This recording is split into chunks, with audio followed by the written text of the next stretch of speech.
Y bueno, let's switch to English, so Y you mi can go ahead. español es muy malo. Soy italiano. Posso parlare italiano, but it's better if I speak English. First of all, a little bit about me. So I grew up in Italy, but then in the mid-90s, during my university years, I moved to Los Angeles, and I met a nice California girl, and I stayed in California. So I didn't move to California because of business, but being in California, I was exposed to very early e-commerce. And so I've been in e-commerce now for my entire life, e-commerce and digital marketing. And in 2001, I started my own e-commerce company. We built a shopping cart system called Product Cart. And then we did that for about 10 years. Then I sold the company and I joined MailUp. MailUp is, let's see, there we go. MailUp is in marketing technologies, and we do tools to create emails, to send big campaigns, and to do marketing automation. And we have a booth here, so come and talk to us later. But today we're going to talk about how we buy food and beverages online. And it's really interesting because a lot of things are changing. And I see a lot of you here that are under 30, and especially the younger generation is really changing the way they buy food and they prepare food. And so this has a lot of impact on e-commerce, and that's what we're going to talk about today. First, I'm going to share a little bit about what's happening in the United States with regard to e-commerce applied to groceries, so the purchase of food and beverages.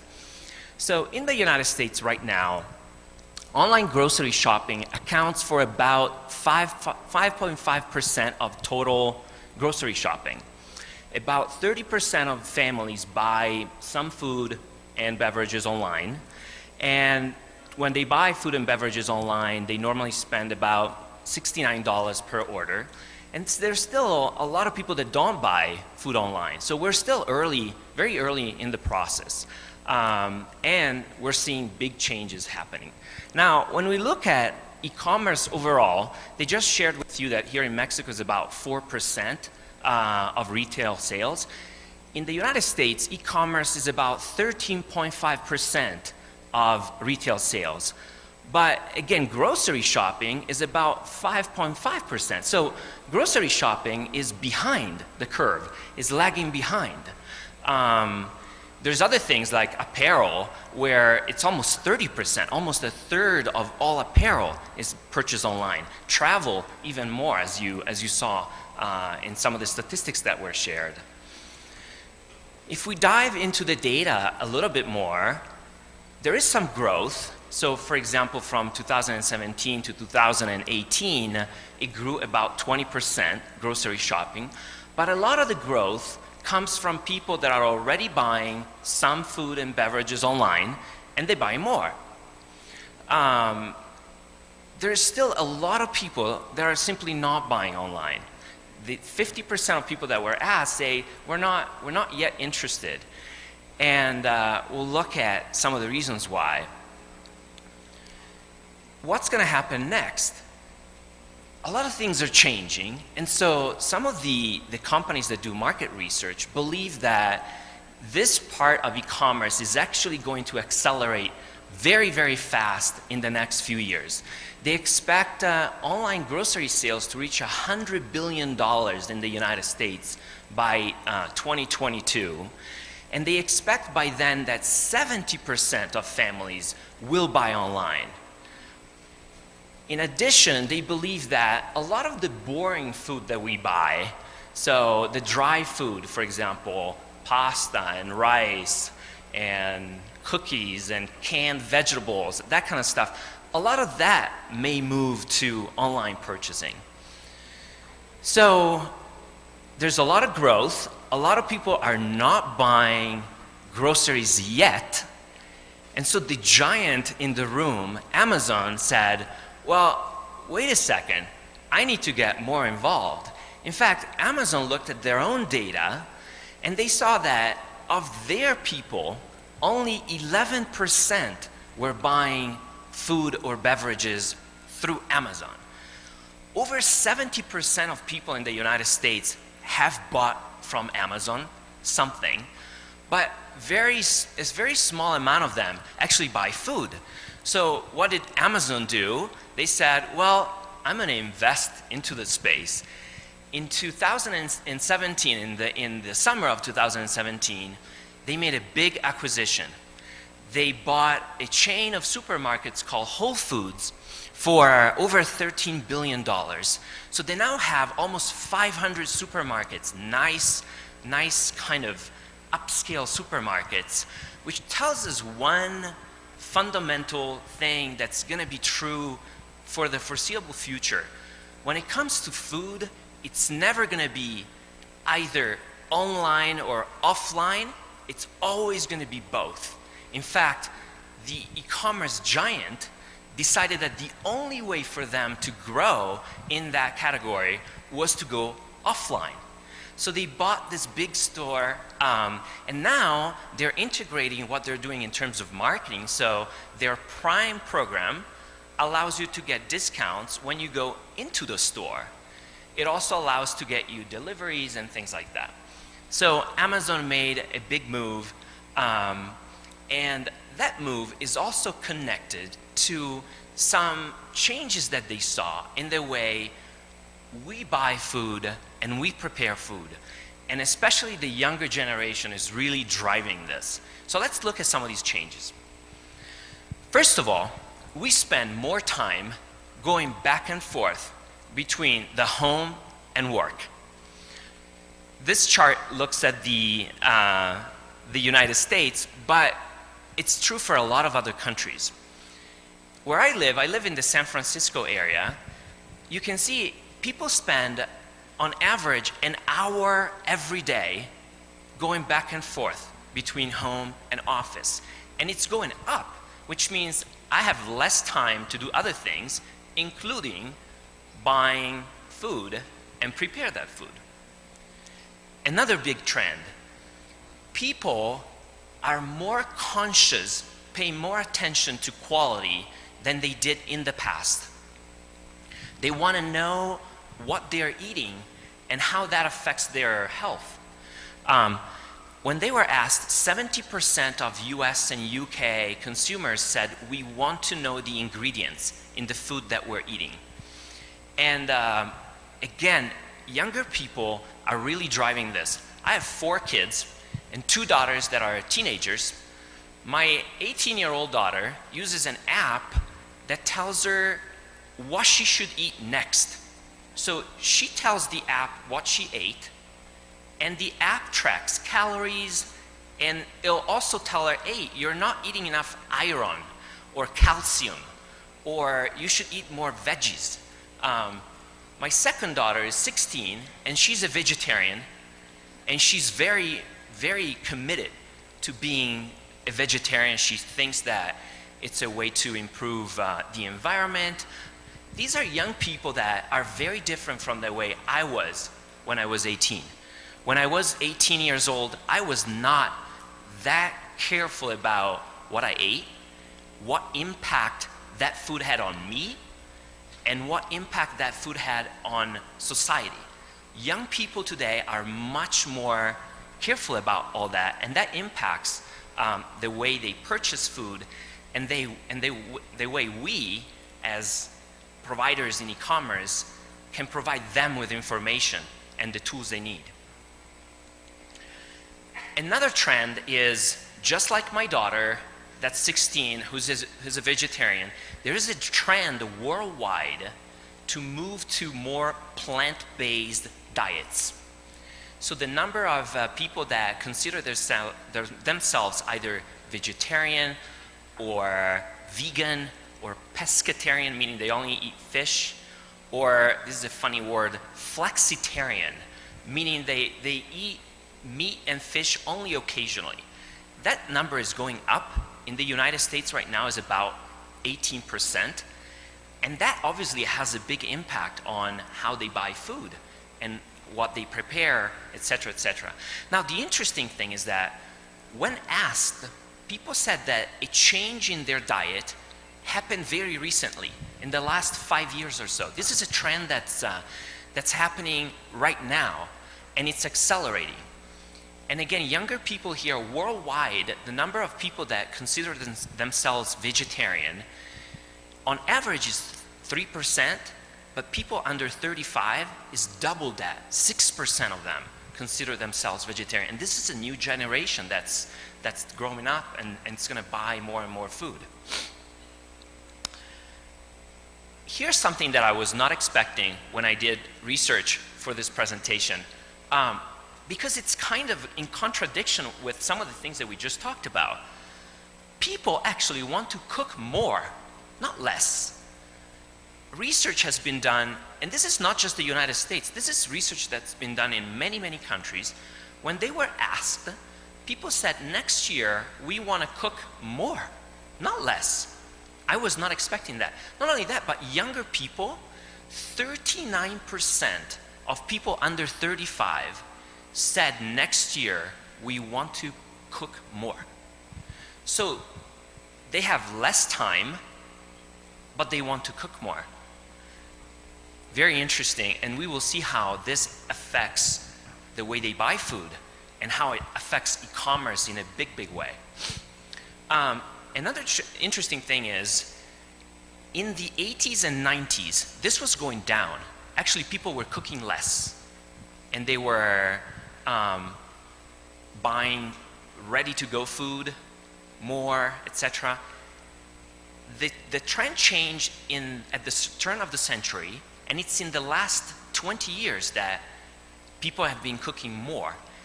And us guys have been cooking more compared to the past. In fact, if you look at that statistic, plus 37%. I always cook because I'm Italian and I like to cook pasta and pizza and stuff. But I can see it in a lot of my friends. Yeah, men are cooking more, also because the ladies are kicking our butt and they're telling us to get in the kitchen and cook. And so that's changing too. That also affects the way this works, because now it's the men that are buying more food if they're cooking, something that was not the case a couple decades ago. Big changes, big lifestyle changes. Finally, another big trend that's happening is we're getting more and more used to getting stuff delivered to us. Ronnie was telling me that a big company here is called Happy, right, that does deliveries. Uber Eats is a big company. If you look at this chart, the number of investments in this area is crazy. This is incredible amounts of money that these companies have raised in the United States, billions of dollars, because a lot of people are getting stuff delivered to them. And in many cases, that is food. So if they're getting food delivered to them, but didn't we say that they want to cook more? Isn't it in contradiction? What's happening? These things seem like they're kind of in contradiction with each other. And the people that are getting food delivered are also the younger people. The younger people that said, hey, we want to cook more, are also the ones that get stuff delivered to them the most. So let's put it all together, some of these lifestyle and cultural changes. We have less time available. We're more conscious about what we eat, the ingredients, the effect that they have on us and the environment. There's a trend to eat more veggies and fruit. There's more cooking, but we also use more delivery services. So how are we going to buy food if all of that is true? Well, we're going to use all sorts of things. This is the biggest change compared to our parents' generation that always did the same thing. Always went to the same store, always bought kind of the same stuff. The same person was always cooking at the same time. That's changing. And this has a dramatic impact on the way we're going to buy food and the role of e-commerce in all of that. So let's see some of these changes. First of all, we're going to buy more stuff online. And it may be that we buy online the boring stuff, the stuff that we don't need to touch. We don't need to touch rice. I don't need to touch pasta. But as you saw in the statistics earlier, one of the main reasons why still today people don't shop online is because they want to touch things. And that's especially true with veggies and fruit. In fact, Amazon has had a program called Amazon Fresh for many, many years. It didn't work.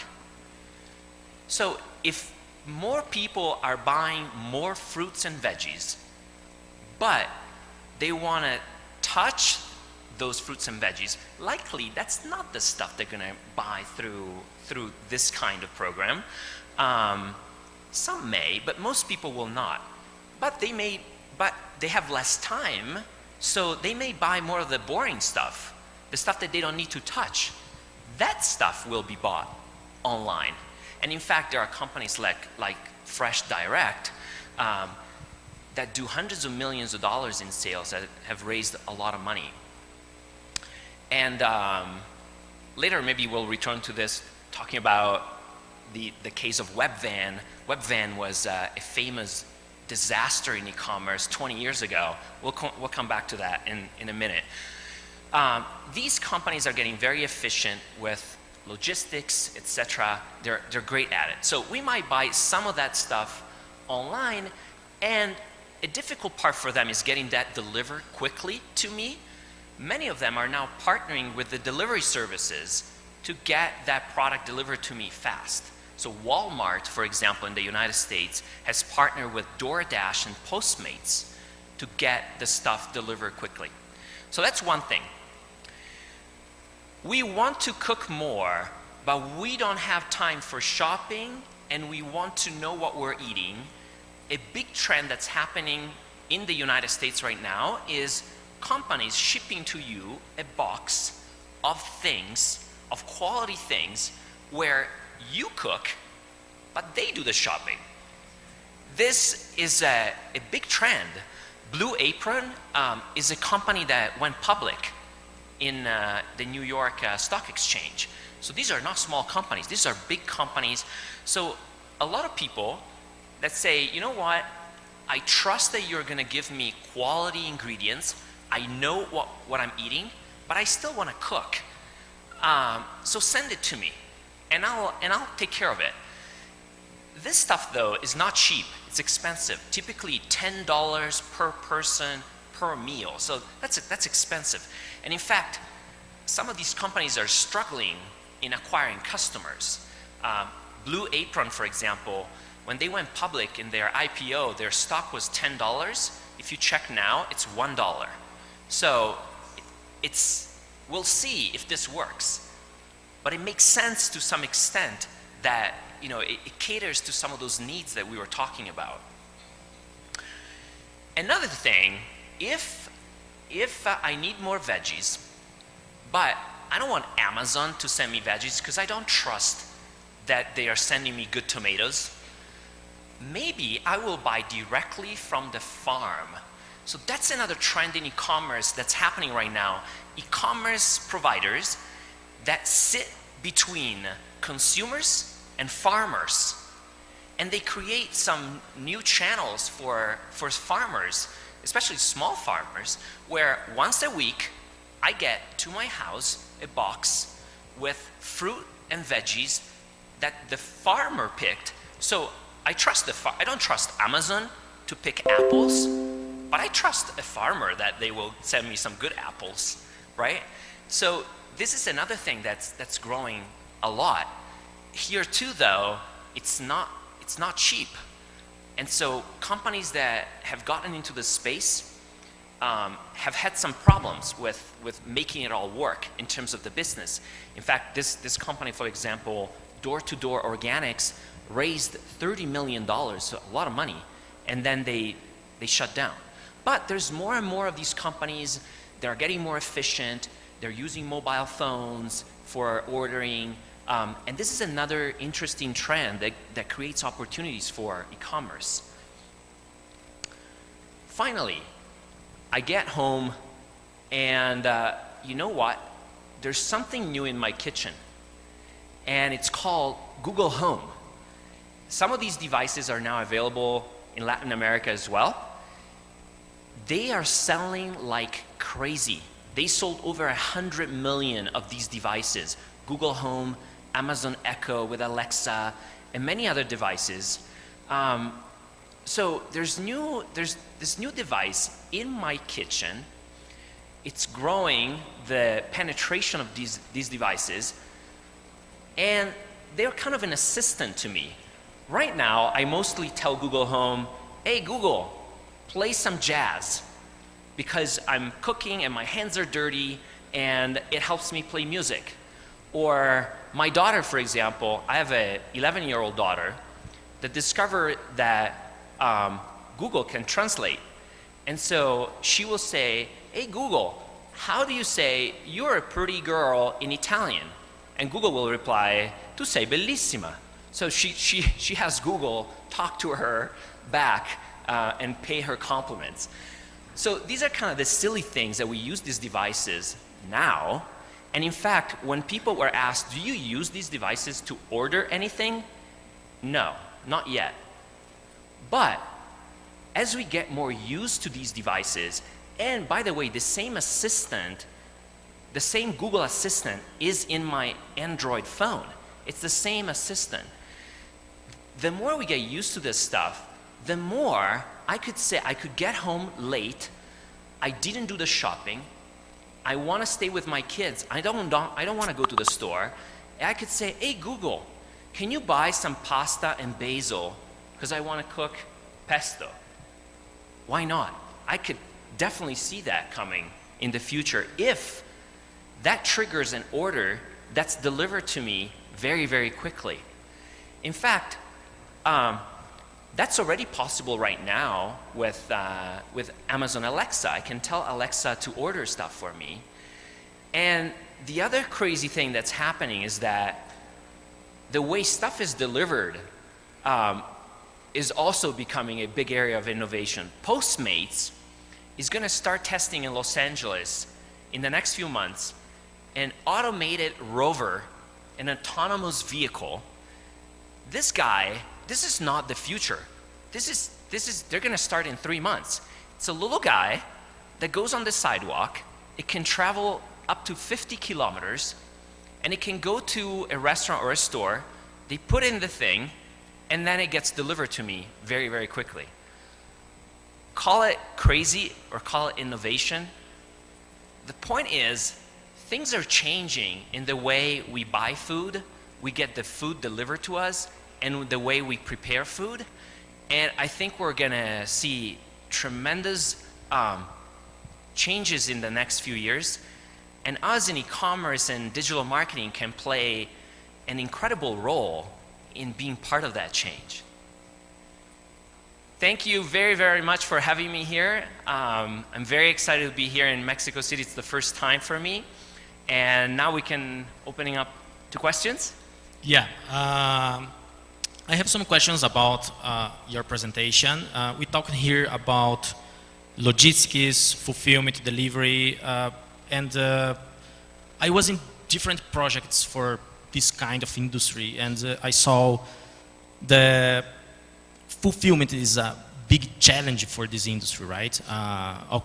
We have in the future, or when we have scale, we can automate this process, but for now, the companies that is here and then that don't have scale to automate this process, what's your opinion and how these companies can do this process to start their e-commerce for groceries?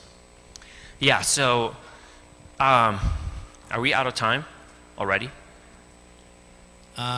Give us 2 minutes more, please. Okay. So it used to be a big, big problem. And now, with all these companies like Happy, like Uber Eats, like DoorDash and Grubhub, etc., they're making the delivery part very simple for merchants, because merchants don't need to do that themselves. They don't need to invest into trucks or setting up a delivery system. They can partner with them. And in fact, even big retailers like Walmart decided, I shouldn't invest in that. Let them do it. And so that's solving a big problem.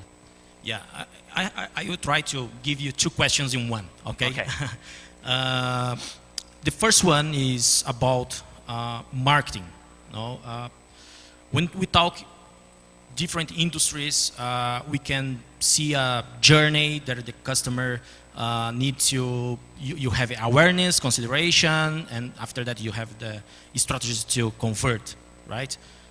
In this kind of industry, you see different strategy for marketing, for digital marketing, is one question. And another question is, we saw last week Gap closing 230 stores.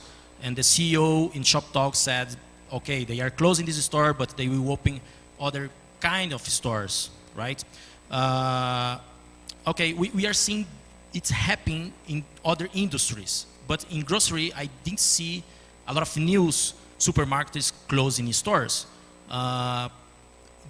Do you see in the future this same thing happening in this industry? Supermarkets closing stores or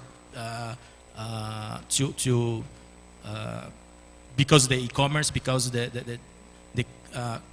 how buyers change the way to buy this kind of product?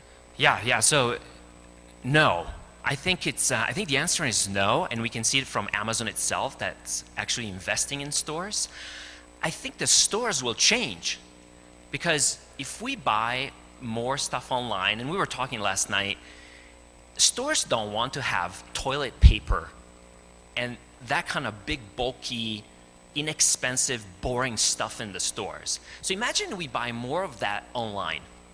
Now the stores have more room to do different things, more exciting things. Maybe tomorrow there will be a chef in the store that shows you how to cook a new recipe that you never tried before. This changes also the way you do marketing because you could do marketing at that level. And marketing in general is going to change a lot. If, for example, if I'm commuting more and you know that sometimes I buy food last minute, I might market to you exactly at 6:30 in the evening or 7 o'clock in the evening, reminding you that if you order from me now, I can get the food to you in 30 minutes. So yeah, big changes to marketing too, as this evolves. Yeah, perfect. And the last one, we are talking about food and you're Italian. What the best brand to prepare a great pasta? I'm kidding. Okay, thank you so much, Massimo. Thank you. Thanks for having me. Gracias a todos por el tiempo.